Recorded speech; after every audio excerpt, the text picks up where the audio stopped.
evento. Alexandre, com você, você já está com a sua apresentação aparecendo.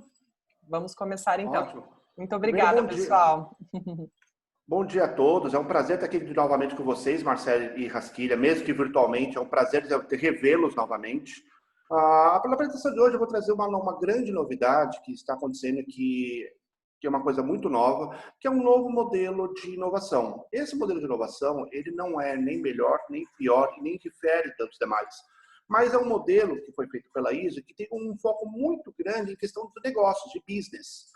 Hoje, quando a gente fala de inovação, tem muitas empresas que querem inovar, pretendem inovar, mas não sabem por onde começar. E tem muitas outras empresas também que já estão mais maduras, que têm muitas iniciativas de inovação, porém muitas vezes elas estão desconectadas. Não tem um link, elas não estão muito conectadas. Então você vê departamentos um do lado do outro, muitas vezes fazendo inovação, mas o mesmo departamentos distintos falando sobre o mesmo assunto, porém de uma maneira totalmente diferente, com metodologias diferentes, e chegando a resultados diferentes.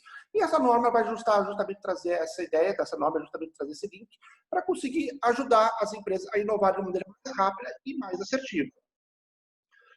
Eu queria me apresentar, eu sou um engenheiro mecânico e também tenho bacharel em física, trabalho com normas ISO há mais de 25 anos, sou um dos especialistas do Brasil que participou da formatação e da publicação dessa norma.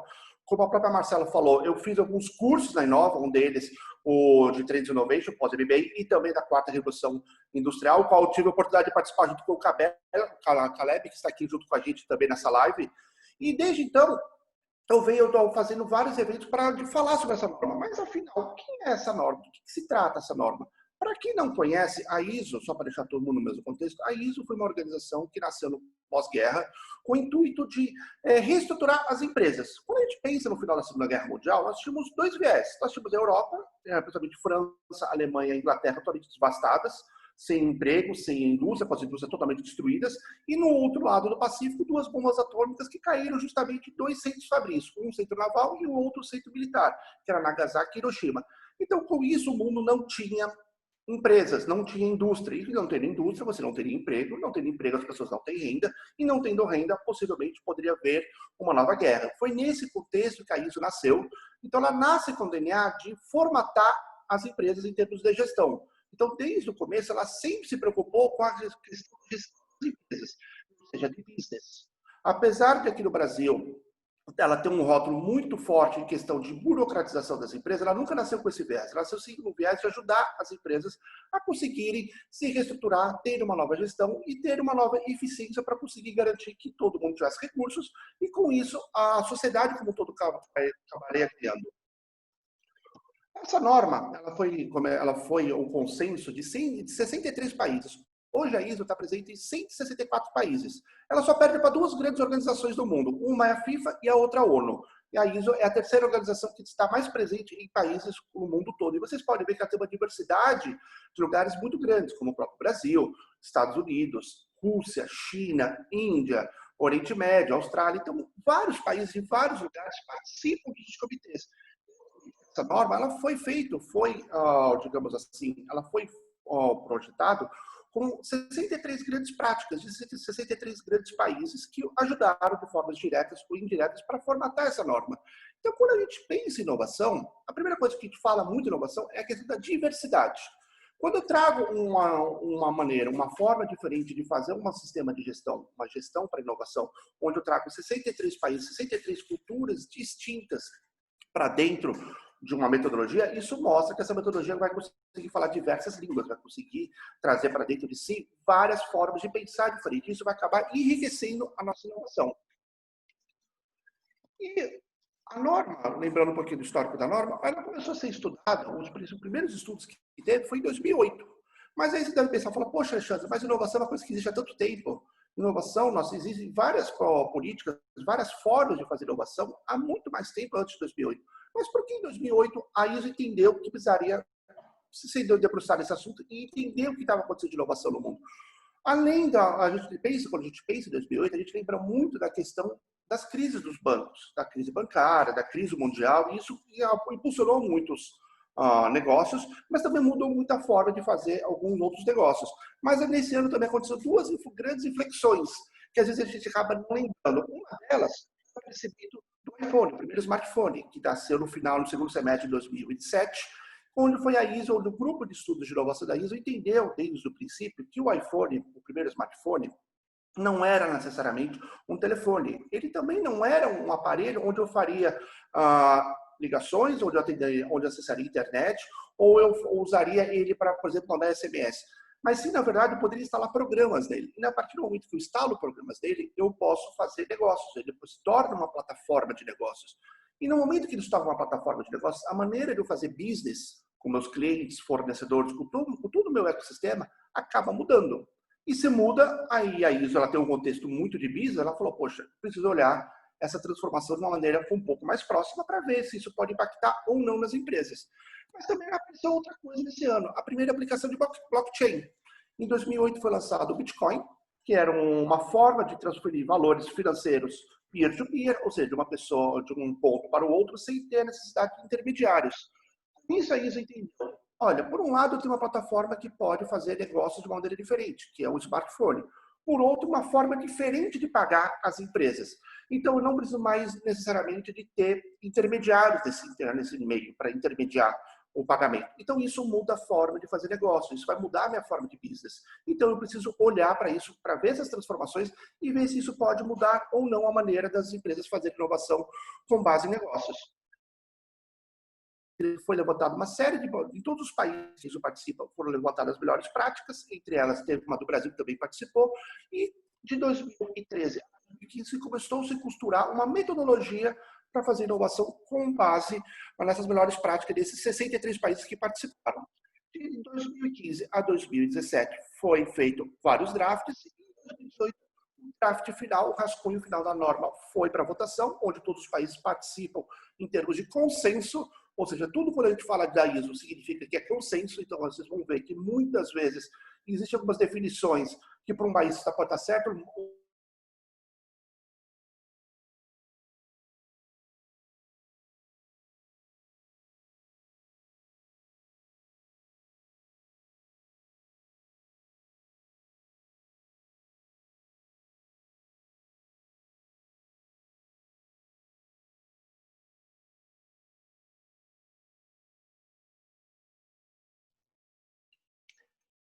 Pessoal, tivemos um probleminha aqui, mas o Alexandre já está voltando. Eu ia até comentar no início da minha apresentação, da abertura, que nessa manhã a gente realizou alguns testes com o Zoom e, assim, hoje, incrivelmente, várias coisas deram errado, né, Luiz?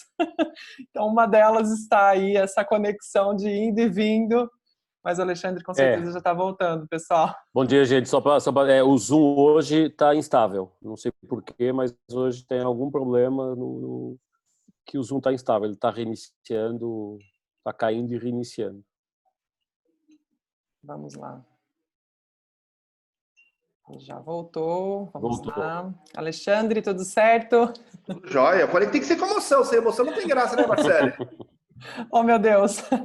Vamos lá, professor. Afinal, Marcelo, quando você vai para Natal andar de bug, você quer andar com bug com emoção ou sem emoção? As pessoas escolhem sempre o bug com emoção, né? Pois é, vamos lá. Live de emoção. Vamos lá. Estão vendo a minha tela? Sim. Ótimo. Certinho. Então, de 2018 até 2019 foi feita a votação, onde essa votação ela tem que ser um consenso de todos os países. Então, todos os países que participam dessa metodologia, que participaram dessa votação, têm que entrar em consenso. Então, a ISO ela sempre vai trabalhar com o consenso.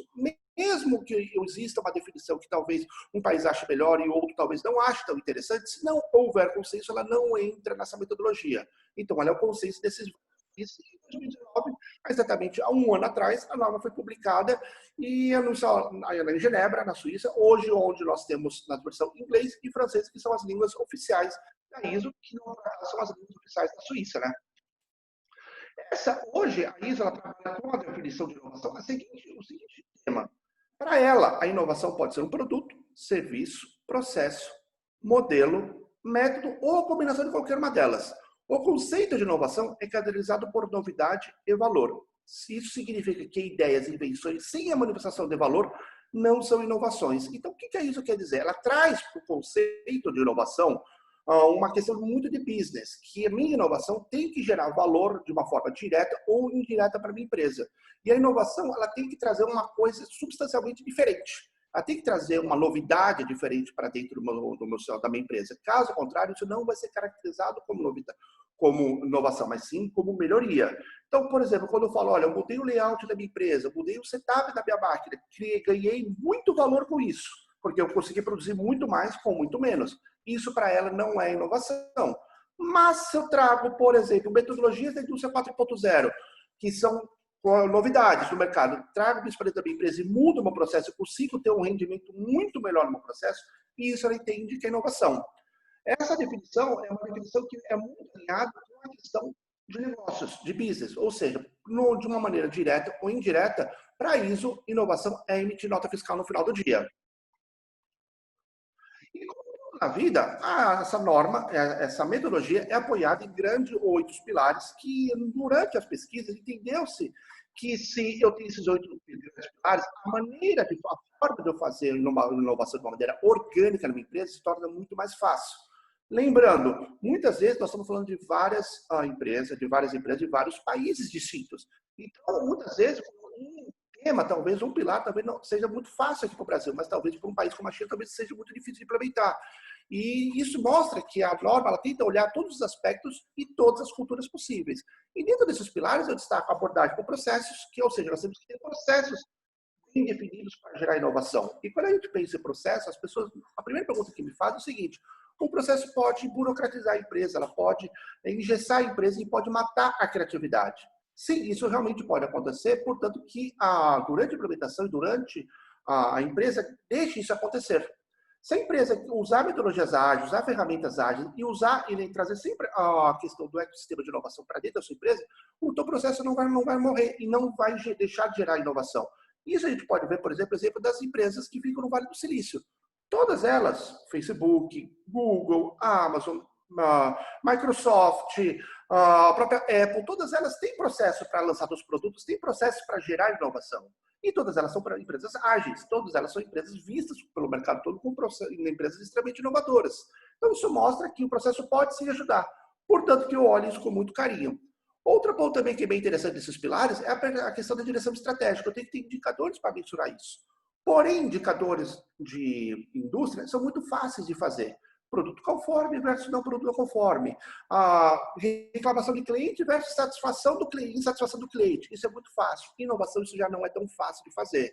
Mas é possível de ser feito.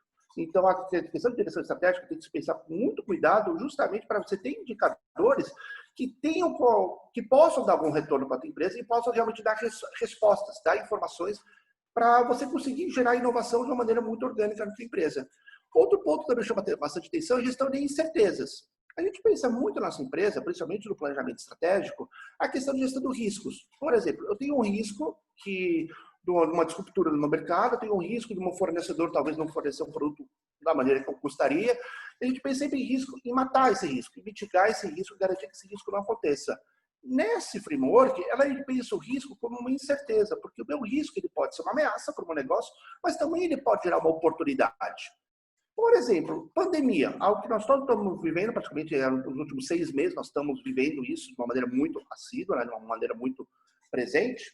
Quando a gente pensa em pandemia, muitas empresas falam, poxa, eu tenho que fazer alguma questão de levar meus funcionários para trabalhar home office, eu preciso dar álcool em gel para eles têm que mudar a maneira de eles trabalharem, para eles não aglomerarem e com isso não propagar a pandemia, mas a gente acaba não pensando muitas vezes as oportunidades que pode ter de novos negócios para a minha empresa.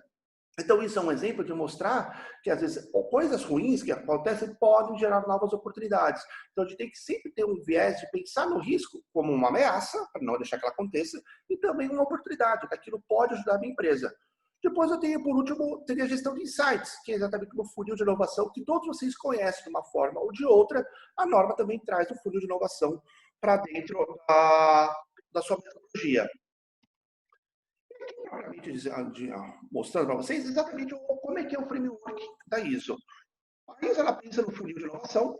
Aqui não é muito diferente do que todos vocês estão acostumados, então de uma forma ou de outra eles são muito parecidos, mas eu chamaria atenção para a questão de um processo, que o processo não é linear, é um processo iterativo, então eu posso ir e voltar quantas vezes eu julgar necessário de cada casinha dessas.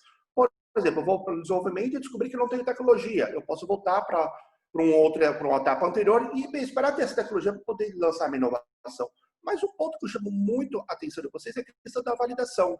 A validação técnica, financeira e comercial, ou seja, a desagibilidade da minha inovação para o meu mercado, ela é feita antes da minha etapa de projetos. Então, a ISO entende que primeiro eu tenho que validar se eu tenho dinheiro para fazer aquela ideia.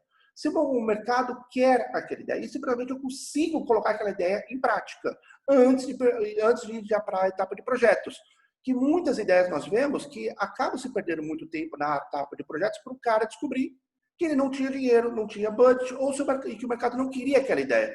Então, isso é um ponto de atenção que eu acho muito interessante. Nesse funil de ideias, de ideação da ISO, é justamente essa etapa. A etapa de eu validar tudo que for possível antes da etapa de projetos para eu gastar o menos recursos possível. Mas um outro ponto que ela traz de uma maneira bem diferente é justamente o contexto da organização. Aí entra algo que o Rasquilha é extremamente especialista, que é a questão de tendências. A norma pede para a gente analisar tendências de mercado de uma maneira muito assertiva. Porque quando eu analiso tendências, eu posso descobrir uma disrupção no meu mercado, ou eu posso não estar olhando para uma grande oportunidade que está batendo na minha porta para o meu serviço e eu não olhei isso. Então, é necessário, sim, olhar tendências de uma maneira muito assertiva através da metodologia de Cool-Hunt ou qualquer outra metodologia que possa trazer a tendência para dentro da sua empresa, para você pensar em planejamento estratégico com um viés muito de tendências. E depois eu tenho a questão da liderança, que é a capacitação das pessoas. O que adianta eu saber muito de tendências, ter um funil de inovação extremamente assertivo, se as pessoas táticas da empresa que vão fazer a inovação acontecer não estão capacitadas e não conhecem o que acontece de inovação no mundo. Então, a liderança é uma parte fundamental, onde elas têm que estar capacitadas e entender o que acontece de inovação no mundo para serem agentes multiplicadores, agentes engajadores da inovação dentro da empresa. A questão da gestão em si, que é a questão de eu saber propriedade intelectual, gestão de conhecimento, indicadores, procedimentos. Entende que procedimento não é algo para engessar a empresa, mas sim é uma maneira de eu garantir uma boa prática, que se, por exemplo, o Alexandre é responsável por um processo e ele ganha na Mega Sena acumulada e não quer mais trabalhar, ou ele quer morar nas Bahamas, o conhecimento dele fique dentro da empresa. E como é que a gente garante isso? Através de procedimentos. E procedimentos não são necessariamente aqueles documentos de Word extensos, grandes, burocráticos. O procedimento eu posso fazer de várias maneiras, inclusive através de Kanban. Então, a gente dá para brincar de várias maneiras interessantes, sendo ágil e sem burocratizar a empresa. E, por último, a melhoria contínua, que é do sistema. E para exemplificar isso, o melhor exemplo que eu dou é a questão do iPod. 2002, 2003, a Apple era uma empresa de software. Ela fazia o Macintosh. Então, ela se preocupava muito no software e no hardware. Era o core business dela. Ela criou um iPod, então ela teve todo o processo de inovação, de lançar uma inovação totalmente disruptiva no mercado. Só que para lançar o iPod, ela teve que lançar uma plataforma chamada iTunes, uma plataforma de comércio de música. Quando ela faz isso, o que acontece? O contexto da organização dela muda. Ela não se torna só uma empresa de software, ela se torna também uma empresa do ramo de músicas. E quando ela faz isso, ela começa a abrir um leque muito grande de oportunidades dentro do viés da música, porque justamente com ela consegue comercializar e muito do dinheiro dela, do PNL dela, vem justamente da questão do faturamento e da venda dessas músicas através dessa plataforma. E quando a gente fala da norma, da metodologia ISO 56002, a gente não está falando só de uma única norma, a gente está falando de uma série, uma família de normas, que são as boas práticas em cada um desses segmentos, através das pesquisas em todos os países que a ISO faz membro. Que é membro. Então, nós temos uma norma que define quais são os vocabulários e fundamentos para isso, para inovação. Eu tenho a norma 56.000 que amarra tudo isso. Tem uma norma de metodologias e ferramentas. Ela é basicamente um compilado de metodologias que deram certo para certos segmentos, que deram certo para certos tamanhos de empresa e não deram certo para outros. Então, com essa norma, e trazendo isso dentro para o teu sistema, você consegue encurtar caminhos. Se uma empresa quer inovar e não sabe começar por onde, de repente, isso é uma boa prática de você olhar uma ferramenta e método que deu certo numa empresa do teu mesmo segmento, do mesmo porte, mas, por exemplo, no Vietnã. Isso pode ajudar você a encurtar esse caminho. Duas normas de propriedade de gestão de conhecimento, que são as propriedades intelectuais, normas de gestão de insights, gestão de ideias, performance e um guia prático para quem quer se aprofundar e ter um sistema mais maduro de inovação. E dentro dos benefícios, o que eu talvez destacaria, talvez com o melhor resultado, seja justamente a maior transparência do ecossistema. Nós temos vários benefícios que foram mapeados, que quando essa metodologia é implementada na empresa, ela consegue criar uma cultura de inovação de uma maneira mais robusta, consegue ter novos produtos, novos mercados, aumenta o market share, mas ela também mantém uma transparência maior do ecossistema. Por quê? Com isso, todo o ecossistema, desde fornecedores, clientes, acionistas, fica muito mais transparente. Todos eles vão saber as coisas boas que nós estamos fazendo de inovação e as coisas que nós precisamos de ajuda para conseguir fazer com que a inovação aconteça de uma maneira mais natural dentro da empresa. Em termos de cases, hoje nós temos alguns cases, tanto internacionais como nacionais. Eu destacaria alguns cases muito importantes, como o caso da Airbus. A Airbus recentemente implementou essa norma, recentemente, agora em dezembro de 2019, justamente para garantir que a sua inovação acontecesse de uma maneira orgânica e mais robusta. E qual foi a consequência que ela teve? Hoje, exatamente hoje, ela publicou hoje que ela acabou de lançar por conta do Framework Day 56002, ela conseguiu desenvolver um novo produto que é um avião totalmente autônomo. Esse avião está em testes e está muito claro que tudo isso aconteceu porque ela conseguiu trazer inovação de uma maneira robusta para dentro da empresa. Nós vemos também outros exemplos de, por exemplo, universidades que também implementam esse tipo de metodologia para garantir que a inovação aconteça dentro das universidades. E um que eu acho muito interessante é esse logo verdinho, a TEWA, que é a empresa de saneamento básico dos Emirados Árabes. Fazer saneamento básico é muito fácil, portanto, que você tem recursos hídricos.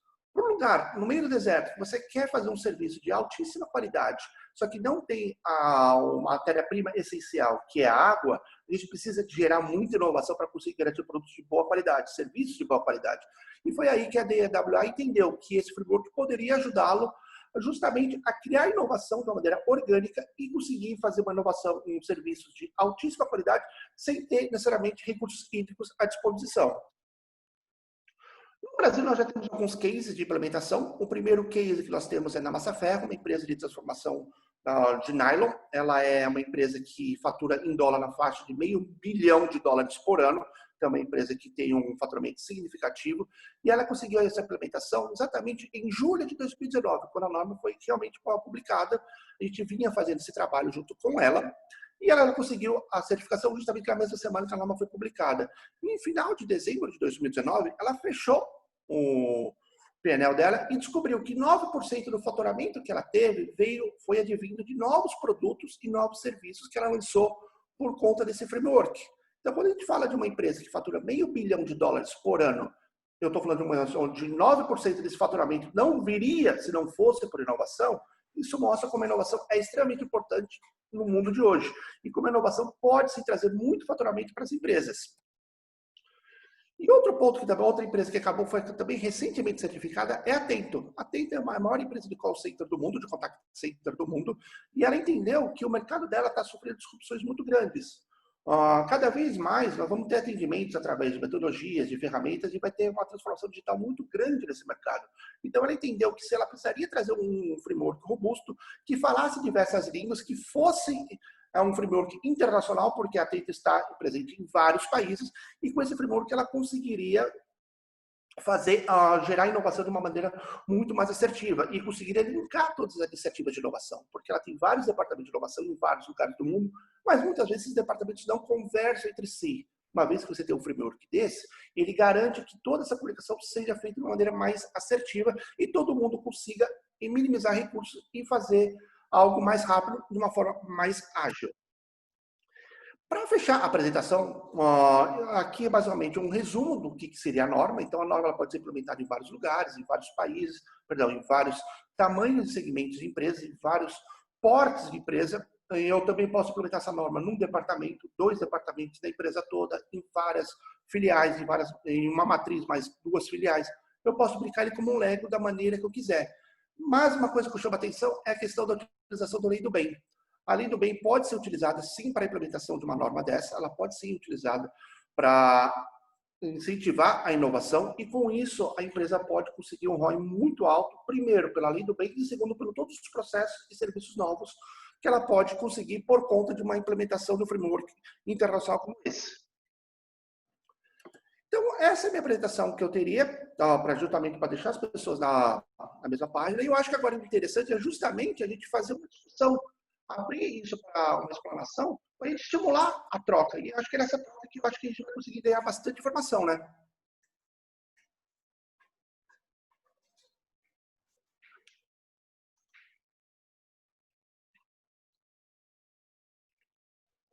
Olá, tem uma pergunta aqui no chat do Douglas. Ele pergunta como é que a Massaferro fez esse cálculo para mensurar a inovação e como ela trouxe resultado financeiro. Esse cálculo foi feito de uma maneira muito simples. Ela descobriu que quando ela fez a implementação dessa norma, 133 novos produtos foram lançados por conta desse framework. Ela justamente somou esse valor que dava desses 133 produtos e descobriu que esse valor representava 9% do faturamento anual dela.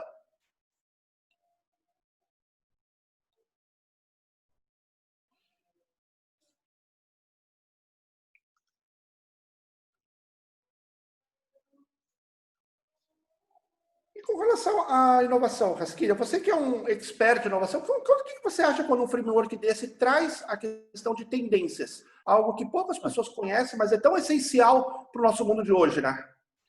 Bom, eu acho que vale até dar aqui um pouquinho a nossa visão da Inova, até para complementar esta tua explanação. Há o tema da inovação, eu acho que vale a pena fazer aqui uma visão quase histórica, né? O tema da inovação, ele é recente no contexto em que nós o estamos tratando, ou seja, a inovação sempre existiu, como você falou, e ela sempre foi muito dedicada a produto puro. Então, na história, pensando até mais no século XX, muita da inovação que existia era puramente produto.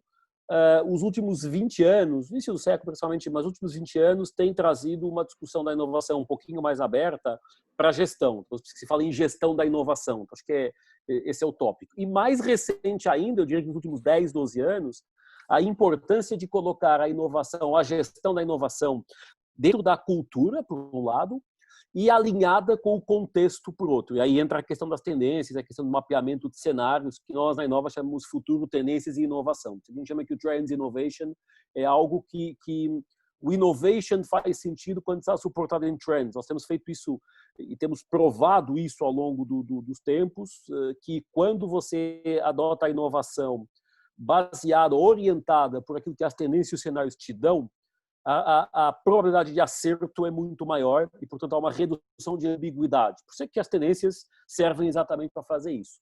Só que, aqui fazendo o gancho para a tua colocação, só que cada empresa tem feito desse jeito, né? E como é um tema recente na gestão, ainda há muitos passos que são dados em falsos, muitos passos que não são estruturados. Tem diversas empresas fazendo iniciativas de inovação não estão integradas entre si e, pior do que isso, agregam um pouco à gestão.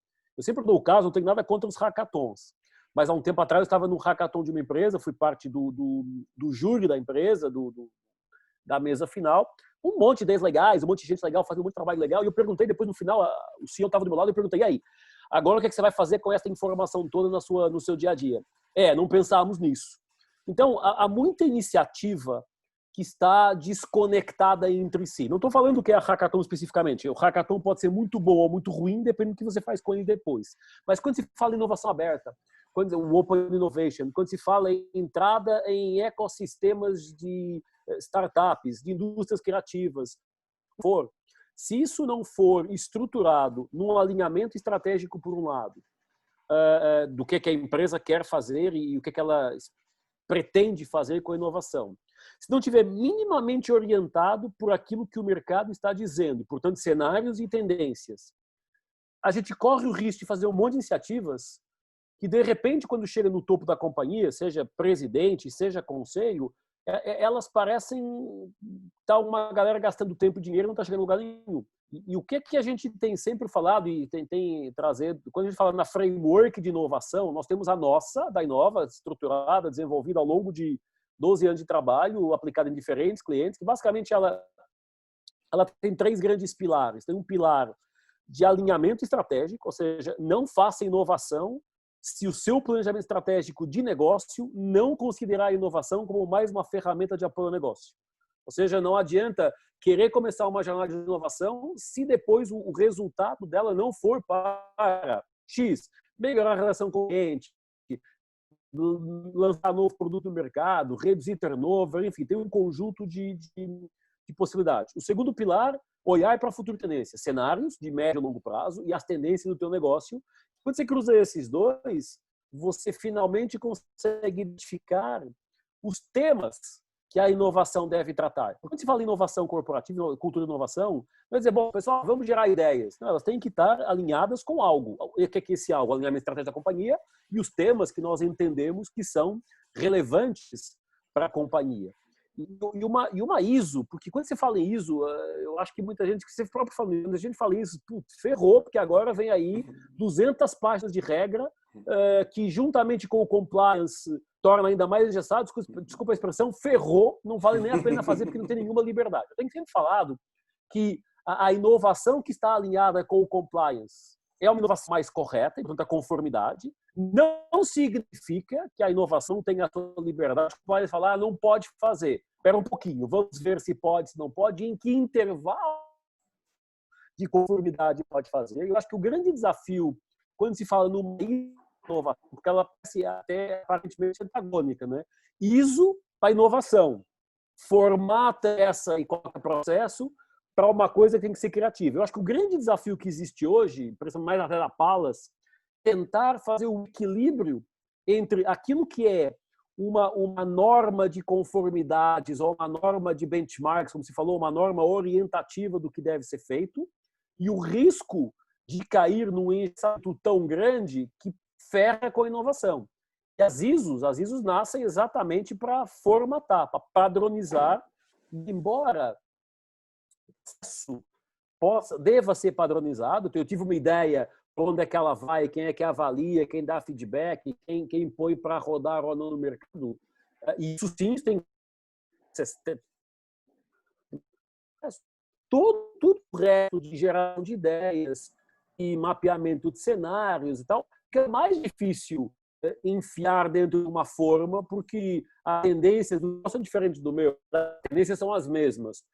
Que eu seleciono e a forma que eu mais aplico varia de negócio. Então, nós temos feito mapa de tendências para diferentes empresas e companhias de seguros. Cada uma tem a tendência diferente. Uma acha que é mais pela experiência, outra mais pela atividade. E o grande desafio, eu acho que é um desafio, como eu tenho falado sempre na Inova, o nosso trabalho aqui é evangelizar o mercado e evangelizar o mundo para a importância de para trazê-los para a gestão e melhorar a gestão, e aqui a gestão de inovação, transição digital, etc. Eu acho que o teu trabalho, a tua evangelização do mercado é retirar a sensação de engessamento de algo que nasce para engessar, é uma ISO, e, portanto, ela nasce para engessar. Eu acho que o teu desafio de evangelização é esse, dizer, não, ela cumpre regras universalmente aceites para retirar a incerteza ou retirar a ambiguidade do processo de inovação, que tem que ter regras, que tem que ter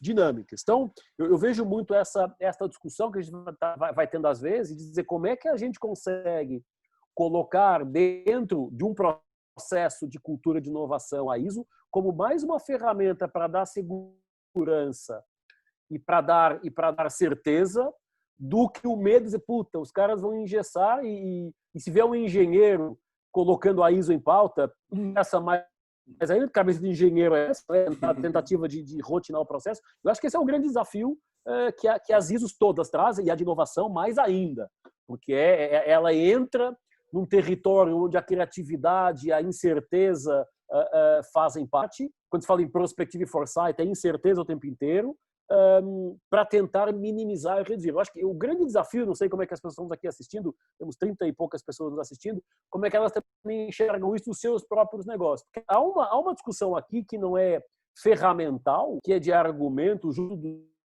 boards, junto das diretorias de inovação. Quer dizer, gente, nós temos aqui uma ferramenta, no limite uma framework, que ajuda, que está universalmente validada, universalmente testada, que vai adicionando layers. Isso também é um estágio de maturidade da própria inovação. Porque ela, quando ela ganha essa visão mais global, ela mostra a evolução do conceito e a maior maturidade do tema. Aí não é cada um fazendo do seu jeito, é o mundo seja quantos países, o que for, começar a discutir a mesma base ou minimamente ter o mesmo canal de orientação. Eu acho que isso é legal. E o desafio, sem dúvida, é o desafio de implementação. É mais fácil uma indústria para criar um processo de criação de um produto? É super mais fácil. Vou tirar o meu cachorrinho aqui do meu colo, porque ele passa a vida no colo. Mas o desafio é esse, é evangelizar. Acho que a palavra pode até parecer violenta, mas é evangelizar. E, sem dúvida, nós temos que ter processos. Se não tiver processo, não funciona. Mas flexíveis o suficiente para se adaptarem ao contexto. Eu acho que aqui é o grande tema da ISO de inovação, é como é que eu crio processos que, ao mesmo tempo, têm que ser flexíveis para poderem ser manuseados, ajustados, porque aquilo que eu faço numa escola é diferente de um shopping center, é diferente de uma companhia aérea, é diferente de um programa de fidelidade de pontos, seja lá num cartão de crédito ou numa companhia aérea ou o que for. E esse eu acho que é o grande desafio da conversa, é tentar fazer esse equilíbrio entre a necessidade de colocar uma regra e a flexibilidade de mudar essa regra dentro do contexto. Enfim, a minha contribuição a esta conversa, acho que é legal agora, tem aí gente para colocar perguntas. Mas só pegando o teu gancho, Rasquilha, realmente faz todo sentido. Alguns países, entre eles o Brasil, não entendeu que qualquer norma ISO tem que ser uma norma específica para a empresa, tem que trazer a cultura da empresa para dentro de algum tipo de certificação, para algum tipo de implementação de normas ISO. E aí está o grande erro que foi feito no Brasil. Quando a gente pensa na década de 90, as automotivas falaram assim, olha, você tem que ter uma ISO de qualidade, senão você não vai fornecer mais para mim. Você tem que ter uma ISO de qualidade assim, senão você também não vai comprar mais teu produto. Então as empresas implementaram isso de uma maneira top-down, de qualquer jeito, para ter o selinho na parede, e poucas empresas entenderam o valor disso.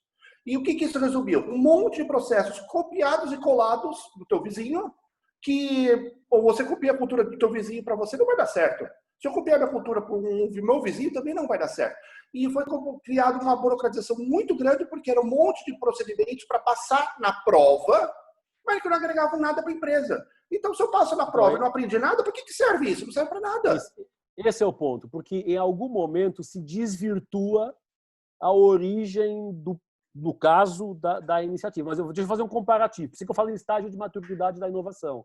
Até uns anos atrás, isso tem caído agora, mas até há 5, 10 anos atrás, quando se falava que a empresa era uma empresa sustentável, era muito mais branding e muito mais marketing para parecer bem, do que verdadeiramente a empresa levava a sério e traduzia a questão sustentável para o seu dia a dia. Isso, ao longo dos últimos anos, tem caído, tem perdido esse show-off e tem trazido muito mais autenticidade, muito mais preocupação legítima com a questão sustentável. A ISO é a mesma coisa. A ISO, como você falou, era um monte de conformidade para botar o selo na parede, e isso desvirtuou o processo. Agora há todo um trabalho de recuperar, de tentar reconquistar a importância da ISO, que é relevante se for implementada dentro deste contexto de flexibilidade e de orientação, para poder funcionar. Eu faço um comparativo, assim, quase querendo colocar a Inova em bico de pés, que é a nossa framework de inovação, e tem pelo menos uma outra pessoa que eu estou vendo aqui na lista de pessoas que estão assistindo nossa live, que já passou por ela com a Inova. Ela é uma tentativa de padronizar o mindset sem engessar a implementação. Quer dizer, cara, tem aqui um fluxo, tem que seguir, mas cada empresa vai construir dentro dessa framework o seu fluxo. Eu acho que esse é o desafio, porque quando você fala em ISO, automaticamente a cabeça de quem está do outro lado já pensa, puta, já vem aí um monte de conformidades. Um monte de procedimento que vai mais dar dor de cabeça. Um monte de procedimentos que vai mais dar dor de cabeça do que ajudar. Deixa eu ficar como eu estou, porque mal ou bem vai tocando. E esse é um desafio da gestão que é importante. Outro comparativo mais antigo ainda, missão, visão, valores, aquelas declarações institucionais. Durante 50 anos, todas as empresas tinham, e algumas têm até hoje, para estar na parede da sala do chefe, do presidente, que nem ele sabe o que estava escrito. Isso que eu falar, o próprio chefe você não sabe, tem que olhar para trás e falar, nossa, tá aqui, tem que olhar para trás. Deixa eu ver o que fala. Nós, na Inova, na nossa ferramenta de planejamento estratégico, o SBB, o Strategic Building Blocks, nós resgatamos a missão, visão, valores para alinhar aquilo que a empresa é e aquilo que as tendências estão dizendo. E aí muda um pouquinho, a gente tenta enxugar o mais possível, enfim. Então, eu acho que o bom do momento do mundo, tenho falado isso nas lives, principalmente pós-Covid, é que a gente tem que reescrever os livros da gestão. O reescrever os livros da gestão implica desmontar algumas verdades da gestão, e isso era uma delas. Um monte de confrater um selinho para dizer que você está de acordo com o que o mercado aceita, e reescrever isso para trazer, de alguma forma, alguma dinâmica que faz sentido para a aplicabilidade do negócio na empresa. Minha visão.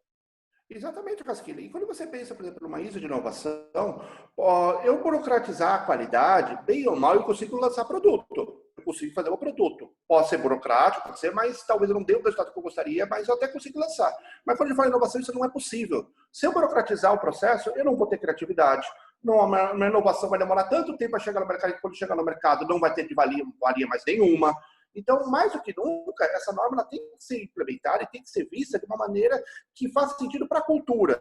Essa é uma metodologia que tem outras metodologias que são tão boas quanto, e até metodologias melhores. Só que tem que pensar muito se a cultura está... Se isso vai ajudar na cultura. Se não ajudar na cultura, é melhor a empresa fazer outra coisa. Caso contrário, ela vai burocratizar algo que poderia dar um resultado muito interessante, né? E aqui nós temos uma pergunta do Caio. Ele pergunta como é que eu vejo a implementação desse framework em umas empresas pequenas. Tudo que é feito da ISO, inclusive o nome ISO vem da palavra isonomia, grego, que é igualdade, ela pode ser feita para qualquer empresa, de qualquer porte, de qualquer segmento. E isso vai fazer sentido se a empresa pequena, por exemplo, no caso da Palas, nós estamos certificados nessa metodologia, porque a gente enxergou nela uma maneira de estruturar nossos processos, uma vez que nós somos poucas pessoas, e precisaríamos estruturar novos produtos e serviços de uma maneira constante. Isso nos ajudou bastante. E a implementação pode ser feita também sem maiores problemas em empresas de todos os portes. Portanto, que isso faça sentido para a empresa e que a empresa realmente olhe numa implementação dessa uma maneira de ajudar e não burocratizar o processo. Se a gente burocratizar o processo, eu vou gastar recursos, vou gastar energia, vou gastar dinheiro com algo que não vai dar o benefício que eu gostaria, né? O Carlos pergunta também, qual a vantagem estratégica para as grandes empresas que já têm a gestão de inovação bem estabelecida e aplicar a padronização da ISO?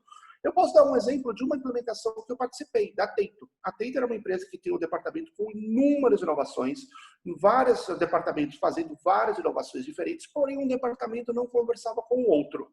A partir do momento que você traz essa metodologia de gestão, que na verdade a norma ela pensa muito em gestão, o que acontece? A gente consegue linkar tudo isso, a gente consegue linkar isso de uma maneira mais assertiva e consegue falar com que todo mundo fale a mesma língua, que todo mundo tenha o mesmo entendimento e todo mundo tenha as mesmas métricas. E isso fez com, nesse caso da Teito, que as inovações acontecessem de uma maneira mais tranquila, mais orgânica, com menos recursos, porque todo mundo dos departamentos distintos, que normalmente não se conversavam entre si, começaram a falar. E isso, aí eles viram que um departamento que tinha uma dificuldade, essa mesma dificuldade do departamento B e do departamento C. Então todo mundo começou a trabalhar de uma maneira mais colaborativa para ajudar a criar uma inovação de uma maneira mais fácil. E isso ajudou no caso da Tento. Mas lembrando, quando a gente pensa isso, a gente tem que deixar muito claro exatamente a ponderação que o Rasquilha fez. A gente não pode pensar nunca isso em engessamento, mas sim pensar em padronização e ver como isso pode mudar a minha gestão. Se eu for praticar a gestão, nós estamos acostumados no século XX, no século XXI, que cada vez está mais acelerado, que cada vez mais tem novidades, infelizmente os resultados não vão ser os mesmos, e cada vez os resultados vão ser mais pífios. Isso que a gente não pode deixar isso acontecer. E eu queria fazer uma provocação aqui para o Rasquilha. Então, em termos de indicadores, a gestão trabalha muito com indicadores. Como é que você vê a questão de indicadores para fazer uma gestão de inovação? Você acha que isso faz sentido? É algo interessante? Como é que você vê a questão de indicadores, que é, digamos assim, é um dos nortes da metodologia, né? Os indicadores, a gestão se organiza por indicadores, toda a gestão. A gestão de inovação não é diferente. O desafio que nós temos sempre é construir indicadores ajustados ao negócio, à empresa que está usando a inovação. Se você pegar numa escola, por exemplo, pegando aqui a Inova, os nossos indicadores de validação da inovação da escola são diferentes dos indicadores de gestão de inovação no shopping center ou de uma fábrica. Estou dando exemplos claros, concretos que a gente tem usado aqui. Ou de uma empresa de crédito. Então, a gente precisa entender que não há um cardápio de indicadores, de KPIs, que eu vou dizer, então, para mim, para desses 10 indicadores, eu vou pegar estes 3 que fazem sentido. Eu acho que é uma coisa muito que a gente tem na divisão de consultoria, muito clara, talvez seja uma das coisas que a gente tenta sempre trazer para a diferenciação, eu não vou pegar aquilo que foram os indicadores, caso concreto, indicadores de inovação na Leroy Merlin, não podem ser os mesmos indicadores de avaliação da inovação na Via Certa, ou na Callink, ou, enfim, em outras empresas. Por quê? Porque cada empresa tem a sua especificidade. Eu preciso ter indicadores que dizem à gestão se aquilo que a inovação está fazendo está cumprindo ou não os objetivos. E aí tem milhões de opções. Eu acho que o grande desafio, ele caiu, mas eu posso ir respondendo para quem está aqui nos escutando. O grande desafio dos indicadores é encontrar os indicadores ajustados ao negócio que está usando a inovação. E, portanto, se eu for uma empresa de serviço ou de produto, os indicadores são diferentes. Dependendo dos temas que eu coloco na framework, por exemplo, os meus temas de inovação do ano que vem têm que ser redução de turnover e melhoria de margem operacional por venda, isto são dois objetivos que viram eles próprios indicadores. Uma coisa que eu tenho falado muito na estratégia, na gestão de estratégia, no planejamento estratégico que a gente faz o objetivo tem que ter um indicador incorporado. Tanto que a gente vai batendo muito de que o objetivo estratégico tem que ter uma quantificação, seja ela percentual, de valor, o que for. Você caiu, mas você voltou e eu continuei a conversa, tá? Dizendo o seguinte, que o objetivo, ele em si, já tem que ter um indicador. Eu falo que objetivos têm que ter quantificação e temporalização. Ou seja, eu tenho como objetivo crescer 10% em 12 meses. Isto é um objetivo. Se eu disser, eu quero crescer, isto é uma intenção. Uma intenção eu não consigo medir. Um objetivo eu consigo medir. E se eu disser que o meu objetivo de inovação do ano é lançar, estou chutando, tá? 10 produtos novos que representem 5% de faturamento, as métricas já estão enfiadas no objetivo. Eu não preciso lá na frente até encontrar métricas diferentes. Se eu disser, eu quero que a minha iniciativa de inovação seja dobrar o número de ideias e, com isso, melhorar em X% a implementação de ideias no negócio, o objetivo já tem a métrica. Então, muitas vezes o que as empresas nos falam mas quais são as métricas? Eu pergunto, quais são os teus objetivos? Porque se você definir muito bem o objetivo, a métrica já está incluída no objetivo. É natural, né? Depende. Eu estava numa reunião de RH. Diziam, cara, eu preciso trazer a inovação para reduzir turnover. Para reduzir turnover em quanto? Estou chutando, em 12 eu quero reduzir para 10. Em quanto tempo? Em um ano. Então você já tem a métrica. Você quer usar uma iniciativa de inovação, um indicador, para reduzir de 10 para 12, de 12 para 10 em 12 meses. Isso tem a métrica lá. Aí, no final do período, você fala, consegui, não consegui. A inovação, as ideias que foram propostas, os processos implementados, o design thinking para resolver o que for, o agile que você falou, ele está incluído no objetivo. Por isso é que não há um cardápio de métricas ou de indicadores para inovação. Isso. Tá bom, normal. X ideias propostas, X ideias implementadas, X ideias com retorno, mas isso é genérico. Tem muita empresa que a inovação não está lá para gerar ideias, está lá para resolver problemas, usando ideias para resolver problemas. Então, não adianta, de entrada, a cabeça da discussão, logo no início, colocar indicadores. Por isso é que na nossa framework a gente fala muito do alinhamento estratégico. O que a empresa quer ser? O que ela quer fazer? Porque isso vai construir objetivos que permitem ter indicadores que respondem à inovação para a entrega de resultado estratégico. Você quer gestão da inovação ou inovação estratégica? A gente usa os dois conceitos mais ou menos significando a mesma coisa. E é bem por aí que você falou. Na disruptiva, a conversa muda um pouquinho, porque em inovação disruptiva, as métricas ou os indicadores têm que ser diferentes. Porque em disrupção, o próprio nome indica, a gente está criando algo diferente, né? É algo fora da matriz, tanto que na inovação disruptiva, nós defendemos que ela deve ser construída apartada da empresa, no outro prédio, com outras pessoas, com outras regras, e com o reporte ao CEO, à diretoria, mas sem ter que cumprir aquilo que é o dia a dia da empresa. Porque se eu for cumprir o dia a dia da empresa, eu não estou fazendo disrupção, eu estou entrando em conformidade. E aí a conversa muda. Aí talvez tenha que ser uma ISO diferente para validar a inovação disruptiva, porque isso é outro território, é outra conversa. Eu dou sempre o caso, na área dos seguros, a U-House, que é uma companhia de seguros digital, por aplicativo, que é da Caixa. Se a gente pensar em empresa como a Caixa, que tem um engessamento, que tem uma história, que eu diria que até tem alguma dificuldade em navegar na velocidade da inovação, ela própria conseguiu criar uma companhia de seguro digital. Por quê? Porque ela tirou da cultura da Caixa e fez um prédio ao lado, com um time ao lado, com outra regra. E aí, muito rapidamente, conseguiu botar isso no mercado. Então, quando se fala, o House é da Caixa, as pessoas olham assim, puta, mas que estranho, não é? Porque aquela visão do elefante grandão, que leva tempo para se mexer, que tem muitas pessoas, que tem que cumprir um conjunto de regras até da questão pública. Como é que eles conseguiram? Porque eles tiraram da cultura atual e criaram uma coisa ali à parte. Aí, quando se fala em inovação disruptiva, a conversa muda um pouquinho de figura. Não é a inovação incremental. Eu diria, querendo fazer uma provocação para vocês da Palas, esta ISO ela é muito mais direcionada, na minha interpretação, tá? A inovação incremental, a melhoria do que nós já temos, e talvez seja um pouquinho mais longe daquilo que é a verdadeira disrupção. Mas esse também é o desafio. Como conseguir trazer alguma conformidade a algo que tem que ser não conforme. Então, aí por isso é que eu falo da evangelização do tema no mercado. E é justamente isso. Agora eu posso falar um pouquinho dos bastidores, da publicação dessa norma, da formatação com a qual eu participei junto lá com o pessoal de Genebra. O que acontece? Não só o Brasil, mas muitos países entendem que tem muita gente querendo fazer inovação, mas ninguém sabe por onde. Que as definições de inovação estão muito distintas. Você vê hoje, por exemplo, alguns países, isso foi uma discussão que foi muito longa lá, Rasquilha. Por exemplo, eu melhorei meu processo em 0,01%. As pessoas falavam que isso era inovação disruptiva. Eu melhorei meu processo em 2%. Nossa, não é inovação disruptiva, é inovação radical.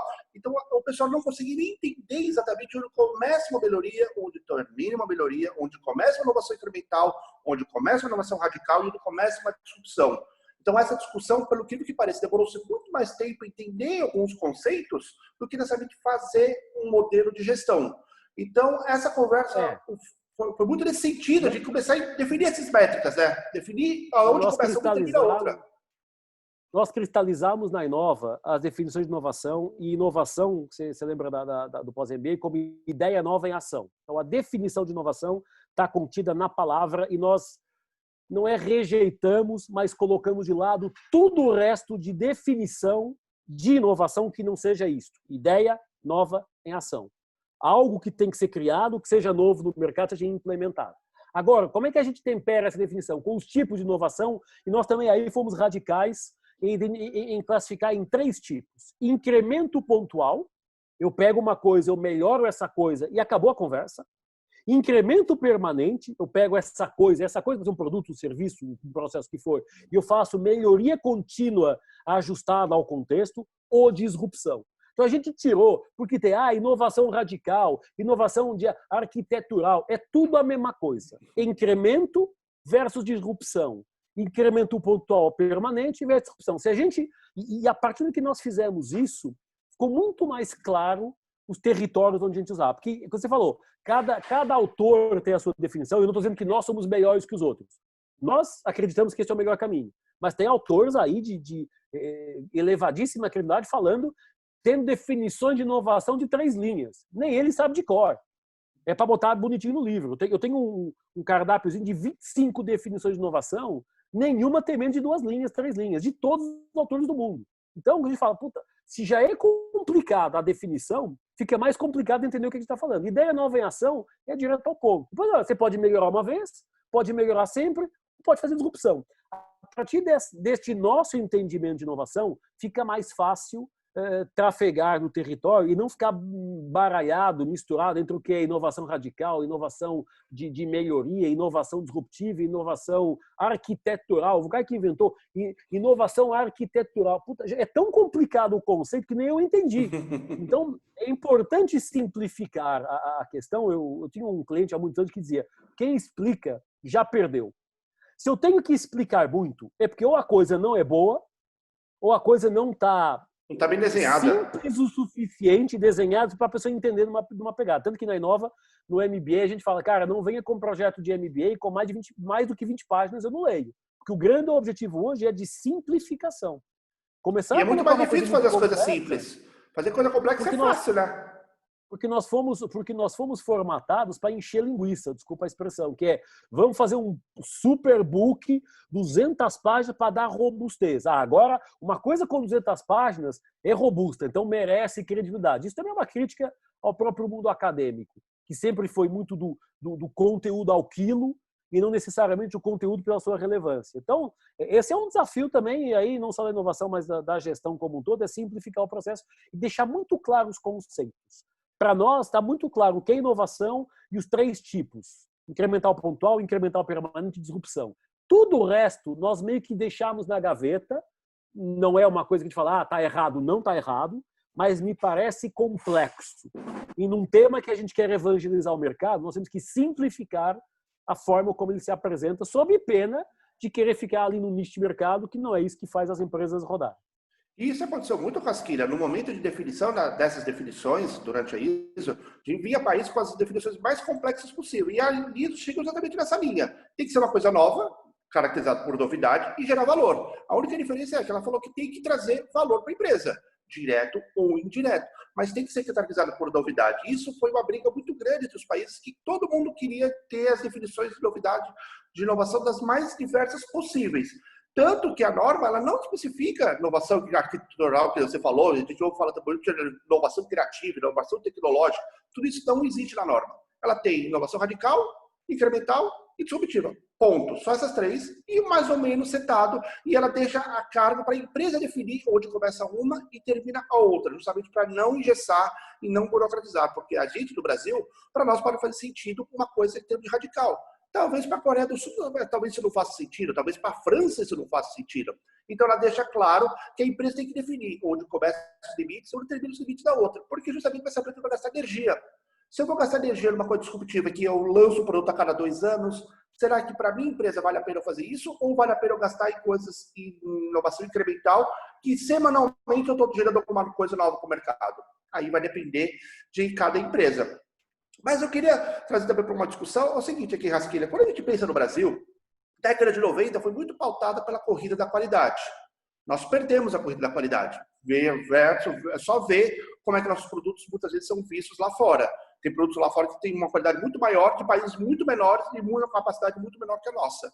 Quando a gente pensa na corrida do meio ambiente, começo dos anos 2000, nós perdemos também. Tivemos uma outra grande corrida no começo do ano de 2010, que foi, eu posso dizer, que é a corrida do compliance.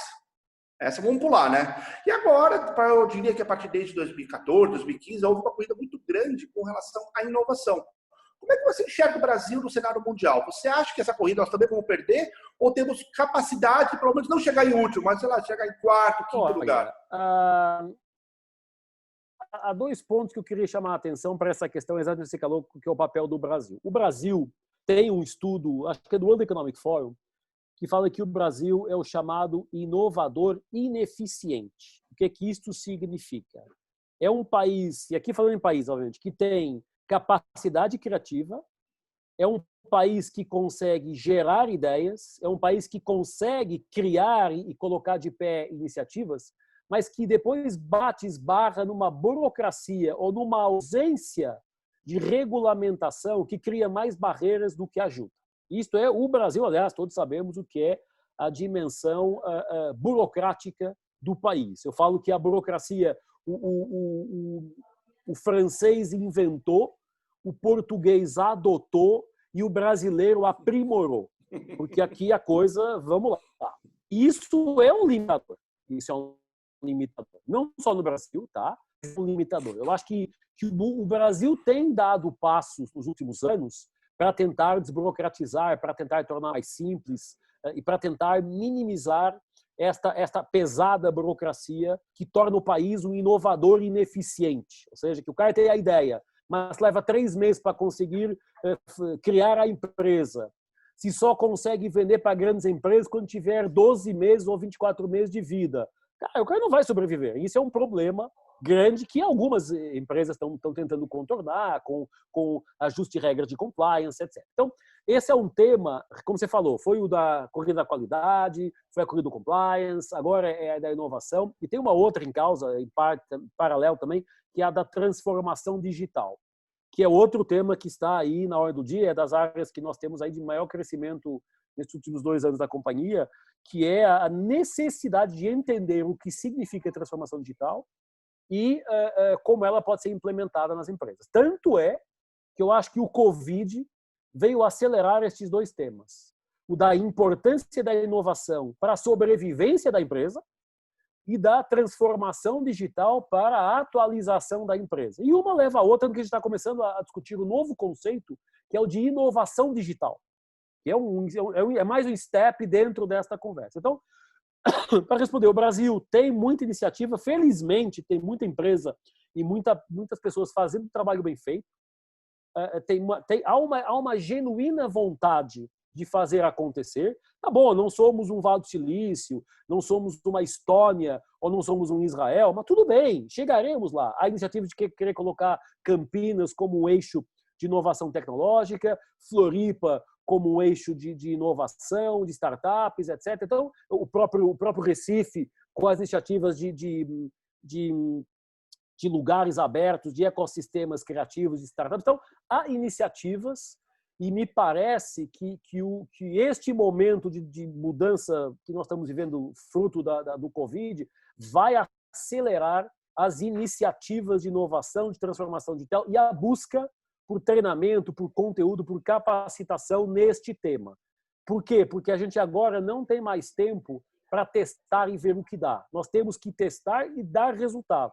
Então, acho que o tempo que uma empresa tinha para implementar uma inovação ou uma cultura de inovação de 1 ano, 2 anos, ou como nós fizemos na Leroy Merlin, que foi de 2010 a 2016, para a visão 2020, que agora chegamos lá e com os resultados que se conhecem, nós não temos mais esse tempo. Nós precisamos do chamado quick win. Precisamos de ter ganhos rápidos, talvez de menor escala, mais rápidos, que mostrem à empresa a capacidade dela se reinventar. Isso na inovação, isso na transformação digital. Então, me parece que o mundo, de uma forma geral, e o Brasil principalmente, vai acelerar esses temas. Eu espero que sim, porque é sinal que a Inova terá mais oportunidades de servir clientes do mercado por educação, por consultoria ou por outras áreas de acompanhamento, mas que o mercado começou a ficar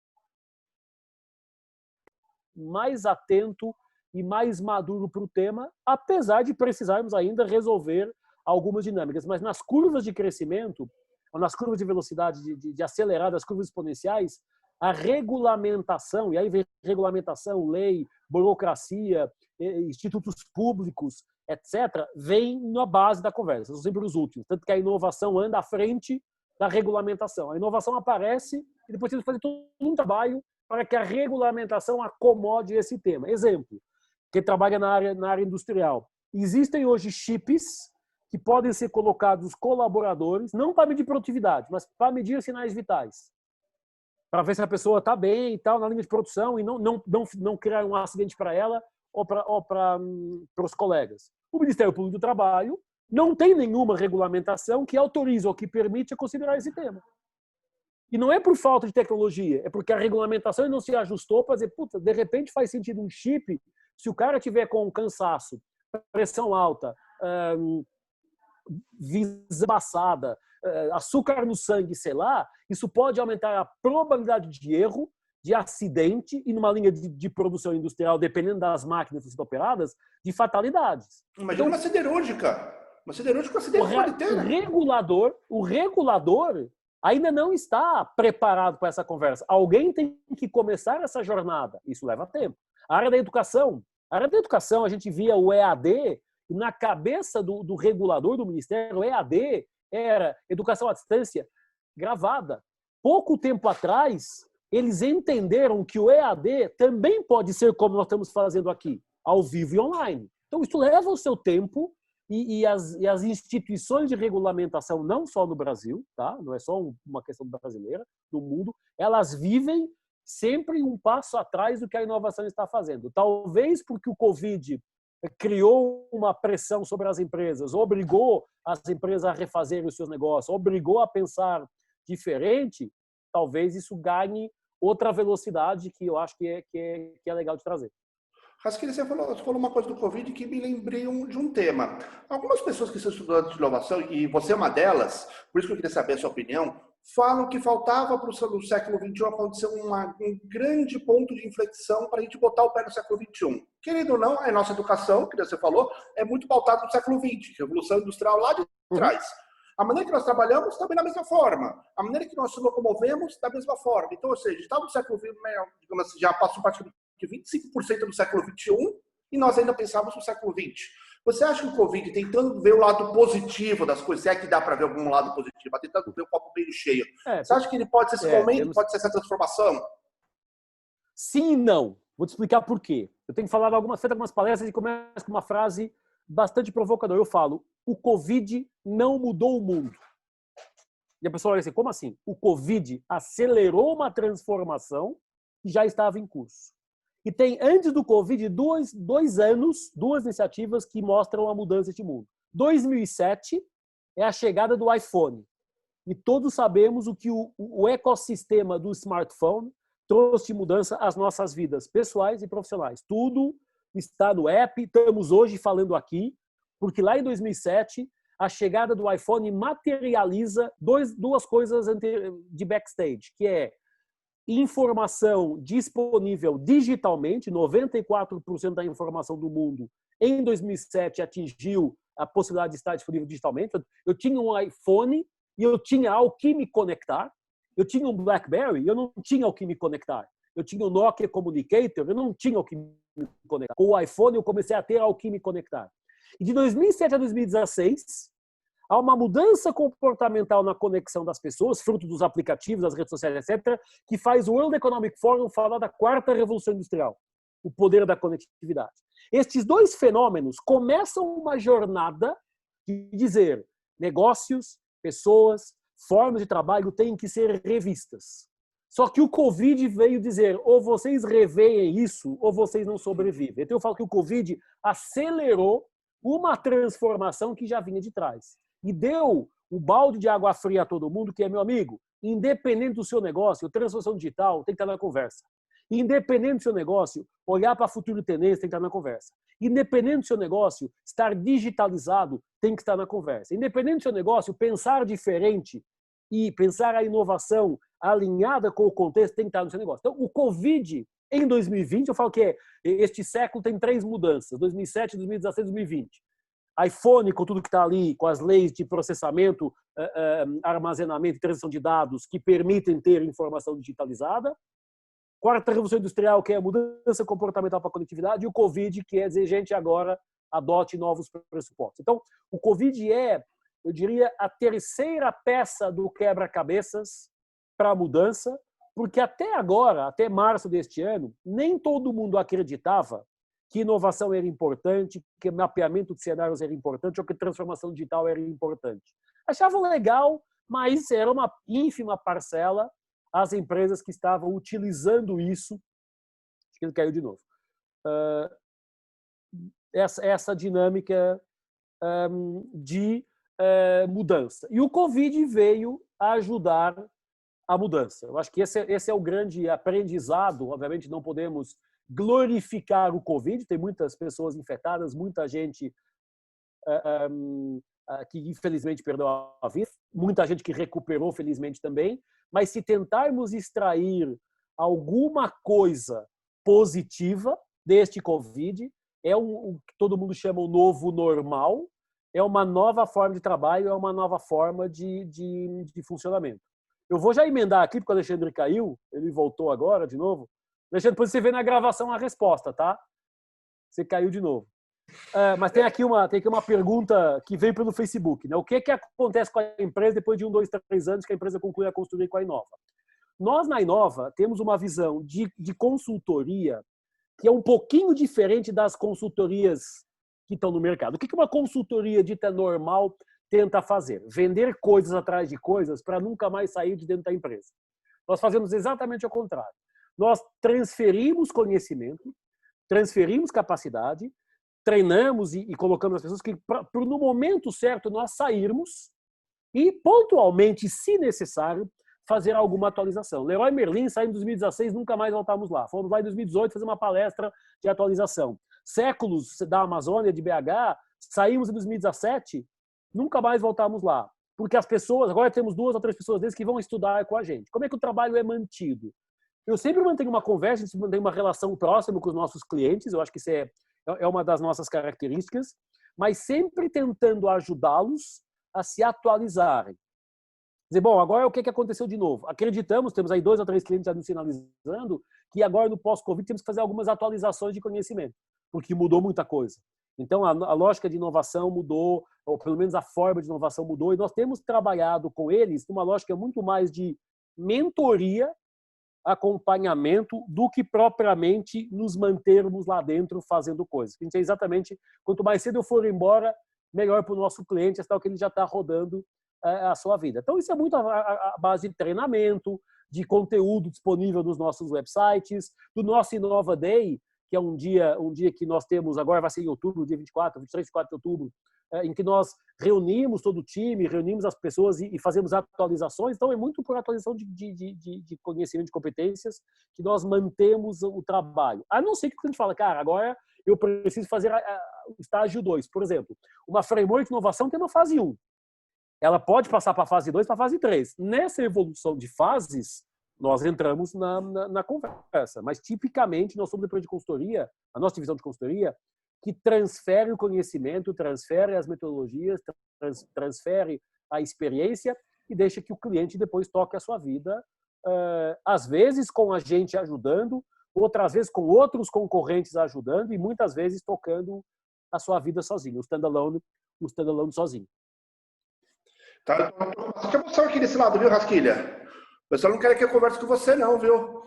Vou ver, né? Tem aí, tá caindo. Deixa eu fazer uma pergunta para você, Rasquilha. Hoje, quando você pensa em inovação e quando você pensa no que a Inova chega nessa empresa e vê em termos de inovação, qual você diria que apontaria os maiores desafios que as empresas têm hoje, pelo menos no teu viés, na tua ótica, em termos para gerar inovação? Olha, até 3 meses atrás, pré-Covid, eu sempre diria que era a resistência cultural. Nem todo mundo na empresa, tipicamente no top management, entende a importância, a necessidade. E quando eu falo inovação, eu tenho que falar sempre em Trends Innovation, porque eu não separo inovação do mapeamento de tendências e cenários, porque ela não funciona se for separada. Então, Trends Innovation, nos últimos anos, até março deste ano, a maior barreira era, e acredito que ainda seja algo muito cultural, dizer, cara, será que a gente precisa? O mercado está dando certo, o nosso negócio está... O Brasil estava dando sinais de recuperação econômica, já vinha em 2019, sinais. Então, cara, talvez não seja o momento, talvez não seja tão importante quanto. No pós-Covid, a questão vai ser diferente. A questão é, eu preciso fazer com resultado rápido. Então, a maior barreira, a maior preocupação vai ser a ansiedade. Não mais aquela questão de acreditar ou não. Eu acho que, se eu quiser tirar alguma coisa positiva do Covid, eu acho que todo mundo entendeu a importância de não ficar apenas no dia a dia, mas de reservar algum tempo e algum recurso financeiro, técnico e humano para mapear cenários e explorar outras oportunidades para poder corrigir rapidamente. Acho que essa barreira, essa resistência cultural caiu, ou pelo menos perdeu muita da sua força, e agora o que a gente vai viver é a ansiedade do querer fazer rápido. Não, mas a gente consegue fazer. Eu estava de novo, agora que chegou na companhia, a primeira conversa foi na terça-feira da semana passada, fiz uma semana, agora nesta semana eu tenho uma reunião com o CEO e o time já falou, cara, mas a gente consegue ter resultado em 3 meses? Depende do que você quer de resultado. Você não muda uma cultura em 3 meses.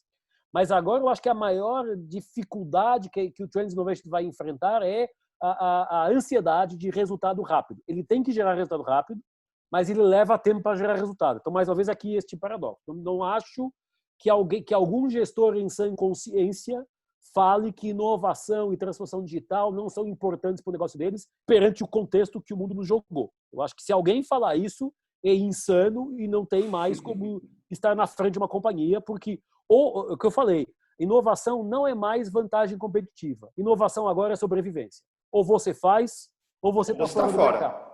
Exatamente. Por isso que Por isso que é tão importante você ter várias métricas, várias metodologias, para você saber o que é mais adequado para a sua empresa e saber por onde começar. E Exatamente. em termos de Covid, Rasquilha, se você pudesse, você que é um expert, um estudioso de vários anos em termos de tendências de inovação, trends innovation, qual você diria que talvez seja a grande tendência que vai vir com a Covid fora da transformação digital?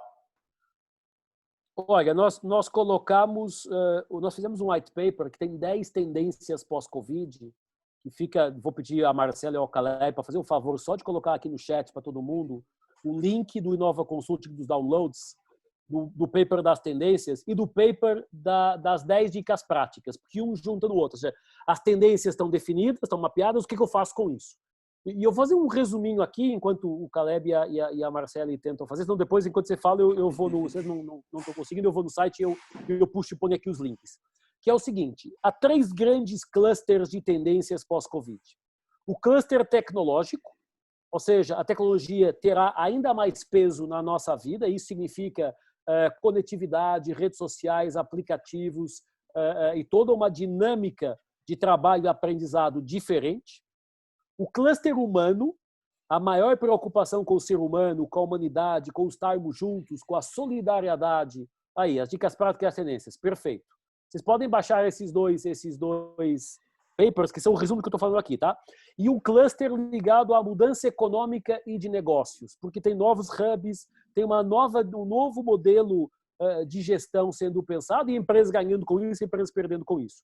E isso entronca nas dicas práticas, onde transformação digital é uma delas, onde jornada do cliente é outra, onde mapeamento de cenários é outra, onde rever o papel das pessoas é outra. Então, está tudo em transformação. Eu não consigo elencar uma, porque uma só seria até desprestigiante para as outras tendências que estão mapeadas. Mas o fato é que a mudança comportamental aconteceu na direção de maior tecnologia, e aqui, lato sensu, tá? Maior automação, maior rede social, maior cocriação, maior tudo o que o mundo digital já nos estava trazendo, mas também uma tendência muito forte de revisão dos pressupostos da gestão e dos pressupostos das verdades absolutas que as empresas traziam. Eu vou pedir mais uma ajuda ao Caleb para nos colocar aqui mais 2 links. O white paper de transformação digital, que nós lançamos em 3 semanas,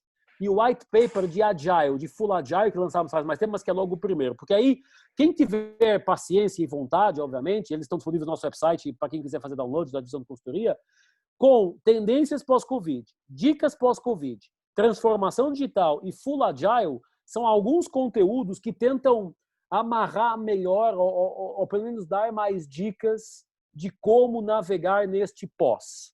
Porque é o que a gente estava falando. Ou você faz, ou você está fora do mercado. Ou você inova, você está fora.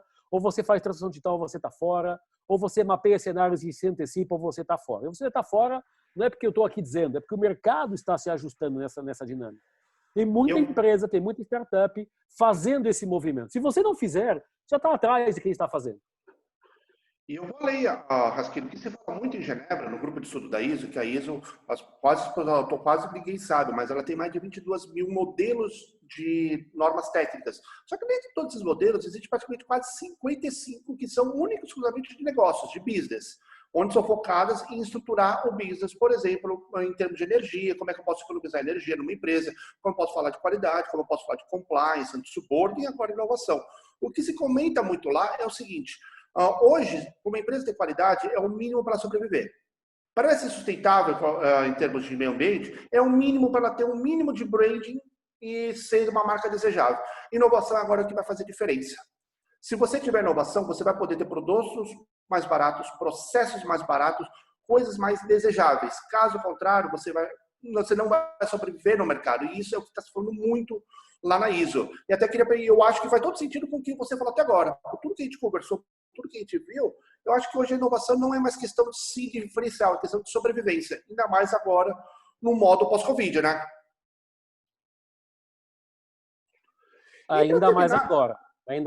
O Caleb já pôs o paper de Full Agile aqui no chat, acho que todo mundo consegue ver, espero que sim, e transição digital. Mas, não sei, se todo mundo consegue ver, já pode já pode baixar e ter aí mais alguns conteúdos. São quatro conteúdos. Deixa eu fazer um spoilerzinho, que é o que a gente vai lançar agora, já fica todo mundo pré-convidado no nosso Inova Day de outubro, que vai ser ao vivo e online, tipo este nosso Zoom aqui, a gente vai estar juntos.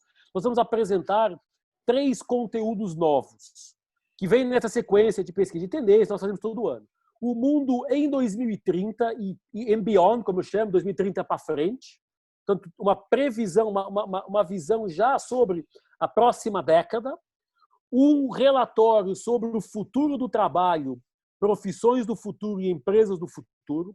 E uma metodologia de transformação da gestão, exatamente para fazer face a este contexto. Quando eu falo o mundo em 2030, não é para as pessoas dizerem, então eu vou esperar 10 anos para começar a fazer isso. Não.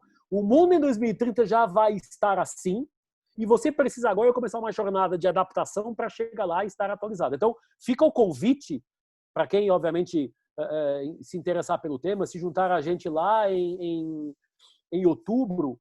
E nós estamos começando uma campanha de divulgação, como incentivo de cashback do valor do ticket, o ingresso, que é R$150, também não é nada demais, em cursos na Inova Online. Enfim, tem toda uma dinâmica que estamos montando, mas a gente vai apresentar, em cima destes conteúdos, 3 novas visões que visam reforçar o entendimento dos gestores, dos alunos, das pessoas, sobre o contexto que estamos vivendo. Então, fica o convite, estamos a 4 ou 5 minutos do final, até para depois você fazer o encerramento e a Marcela eventualmente se precisar dar mais alguma recomendação, mas fica o convite para se juntarem a nós neste debate.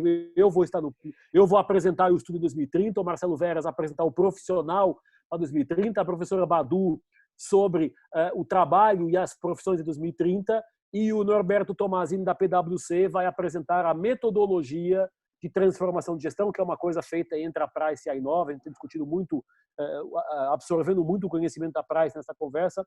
Fica o convite, que é mais um degrau para subir nesta conversa sobre inovação, tendências, futuro, transformação digital, posicionamento estratégico, porque agora isto já não se separa mais. Isto é tudo o mesmo bolo para mirar, em primeiro lugar, a sobrevivência das empresas e, em segundo lugar, o crescimento e a perenidade delas.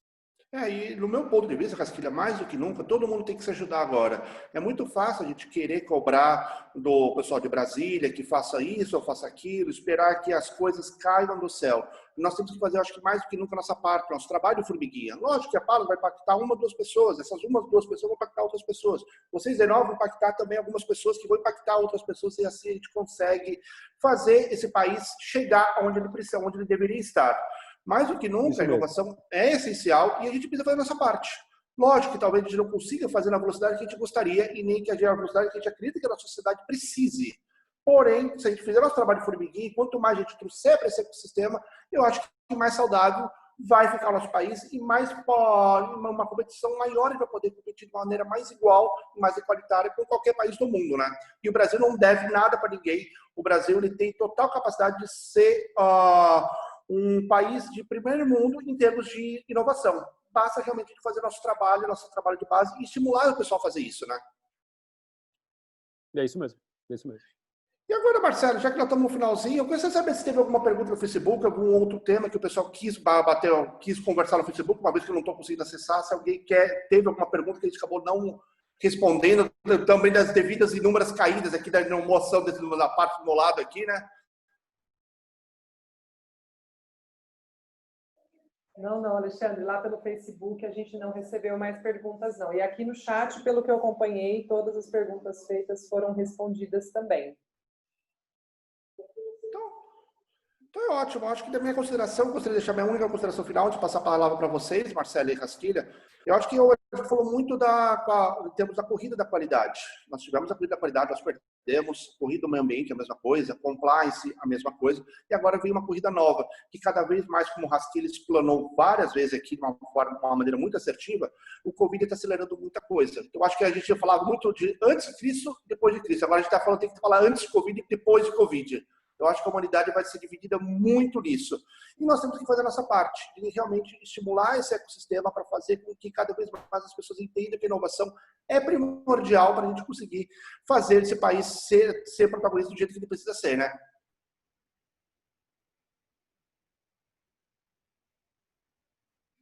Luiz, Ó, quer eu dar tenho uma aqui... palavrinha final? Para final, o meu cachorro é o cachorro que Você e mais o sabe de Blue. futuro tendências. O Blue tá aqui, ele é o que mais sabe de futuro tendências, porque ó, ele fica em pé olhando na câmera. Todas as minhas lives, aulas, palestras, reuniões, ele tá no meu colo olhando. E ele tava começando a ficar indisciplinado, porque eu deixo ele no colo e ele sobe para enfiar aqui a cabecinha. Então ele é o mais recente e inovador.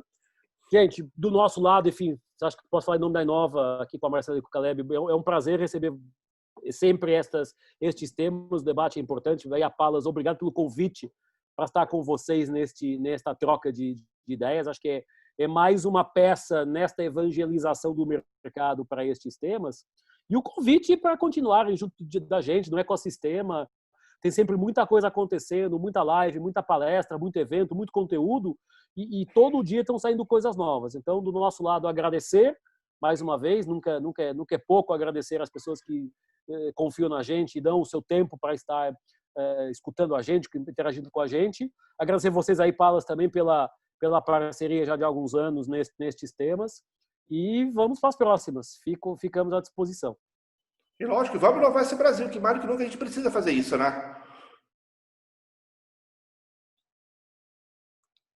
Muito obrigado, viu, Rasquilha? Muito obrigado, Marcele, Caleb também. Muito obrigado, viu, pela participação e muito obrigado pela palestra que nós tivemos hoje, que ela foi muito interessante. Teve muitos assuntos e a gente poderia ficar isso dias e dias a fio aqui falando, né? Legal, perfeito. Bom, informando então que a gente gravou essa transmissão, a gente vai subir então depois dentro do site da Inova. Então, quem quiser acompanhar depois ou indicar para algum colega que não pôde participar com a gente, vai estar lá no nosso site, dentro do blog do site. E agradecer mais uma vez, Alexandre e Marília, pelo convite. Foi muito legal participar aqui com vocês. E esperamos nos encontrar em outras oportunidades também, tá bom? Como o Luiz falou, a Inova tem feito uma agenda grande agora de eventos, a gente tem várias coisas acontecendo agora nesse último semestre. E é isso aí. Muito obrigada mais uma vez. Alexandre, Marília, Luiz, muito obrigada. Caleb, todas as pessoas que ficaram aqui com a gente até o final. A gente vai encerrar então, tá bom? Tchau, tchau. Obrigada, até mais, gente. Obrigada.